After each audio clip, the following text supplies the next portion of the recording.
চা পান করার আধুনিক মাটির ভাঁড় তৈরি করে এখন মোটা টাকা উপার্জন করা সম্ভব। আর সেই পথ দেখাচ্ছেন পূর্ব বর্ধমান জেলার পূর্বস্থলীর যুবক সুজিত ঘোষ। রোজকার জীবনের একটি বহুল ব্যবহৃত জিনিস হলো মাটির ভাঁড়। রাস্তার ধারে, পাড়ার মোড়ে বা চায়ের দোকানে গেলেই চোখে পড়ে এটি। বর্তমান প্রজন্মের অনেকেই মাটির ভাঁড়ে চায়ের চুমুকে খুঁজে পান এক অন্যরকম নস্টালজিয়া। আগে এই ভাঁড় তৈরি হতো হাতে, কিন্তু সময়ের সঙ্গে পাল্লা দিয়ে এখন মেশিনের মাধ্যমেই তৈরি হচ্ছে আধুনিক মাটির ভাঁড়।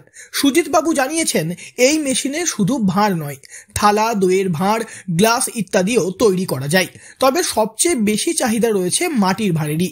আগে চাহিদা থাকলেও পর্যাপ্ত যোগান ছিল না, কিন্তু এখন মেশিনে তৈরির ফলে যে কোনো সময় ভাঁড় পাওয়া সম্ভব। মাটির ভাঁড়ে চা পান যেমন স্বাস্থ্যের জন্য ভালো, তেমনি এটি পরিবেশ বান্ধব। সুজিত বাবুর মতে এটা খুবই লাভজনক একটি ব্যবসা। আমাদের এখানে 40 ml থেকে 200 ml গ্লাস তৈরি হয়, চায়ের লস্যি, মাটির প্লেট তৈরি হয়, আরো বিভিন্ন জিনিস তৈরি হচ্ছে। এখন প্লাস্টিক বন্ধ হয়ে যাচ্ছে, মার্কেটে ডিমান্ড আছে মাটির জিনিসের, থালা, গ্লাস, বাটি সব আমরা এখানে তৈরি করছি। ডিমান্ড আছে। মানে আমার মাল যাচ্ছে, বীরভূম যাচ্ছে, ব্যান্ডেল যাচ্ছে, উড়িষ্যা, সম্বলপুর যাচ্ছে, লোকাল আছে।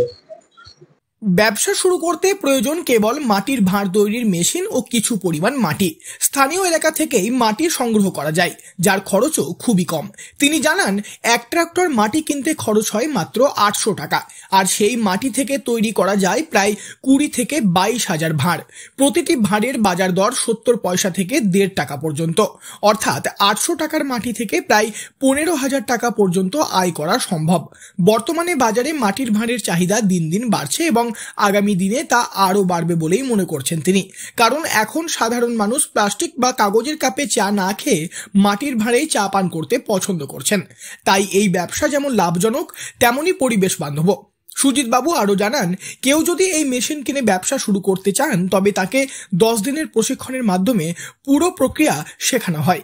মেশিন কেনা ও ব্যবসা সম্পর্কে বিস্তারিত জানতে যোগাযোগ করা যেতে পারে 9775733649 এই নম্বরে। সব মিলিয়ে আধুনিক প্রযুক্তিতে তৈরি মাটির ভাঁড় এখন স্বনির্ভরতার এক নতুন দিশা দেখাচ্ছে গ্রাম বাংলার যুবকদের। পূর্ব বর্ধমান থেকে বনরিলাল চৌধুরী, লোকাল 18 বাংলা।